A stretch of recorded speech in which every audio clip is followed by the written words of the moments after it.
করেছেন, যারা পুলিশকে অ্যাসল্ট করেছেন, যারা পুলিশকে থ্রেট করেছেন, যারা গভর্নমেন্ট প্রপার্টিকে ড্যামেজ করেছেন, যারা প্রাইভেট প্রপার্টিকে ড্যামেজ করেছেন, ওদেরকে চিহ্নিত করা হচ্ছে অ্যান্ড ডেফিনেটলি ওদের নাম এফআইআরে থাকবে। অভয়ের মা তিনি অভিযোগ করছেন যে তার মাথায় ইনজুরি হয়েছে, পুলিশের তরফ থেকে করা হয়েছে। যে তাকে পুলিশ লাঠি পেটা করেছে, 3 থেকে 4 জন পুলিশ তাকে মেরেছে। এই পরিপ্রেক্ষিতে দেখা যাচ্ছে যে ওনাকে মেডিকেল হাসপাতালে ভর্তি করা হয়েছে। তো ওনার অভিযোগ কি আপনারা গিয়ে নিচ্ছেন, বা উনি যে অভিযোগ করছেন সেই পরিপ্রেক্ষিতে কোনো ব্যবস্থা নিচ্ছেন?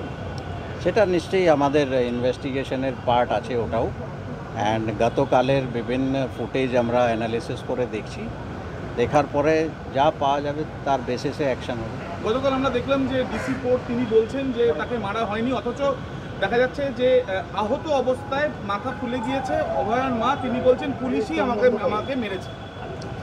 এটা সাবজেক্ট টু ইনভেস্টিগেশন আছে। CCTV footage, video footage, body ক্যামেরার ফুটেজ, ওখানে ড্রোন থেকে সার্ভেলেন্স হচ্ছিল তার ফুটেজ দেখা হচ্ছে, বিভিন্ন অ্যাঙ্গেল থেকে ফুটেজ দেখা হচ্ছে।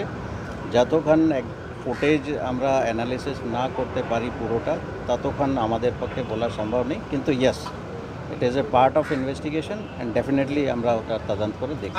একটা ভিডিও ভাইরাল হয়েছে, উদ্দেশ্য করেও কিছু কটূক্তি গতকাল করা হয়েছে, সে বিষয়ে শুভেন্দু অধিকারী বিরোধী দলনেতা, ওই বিষয়ে এখন এই মুহূর্তে কিছু বলা উচিত হবে না আমার পক্ষ থেকে।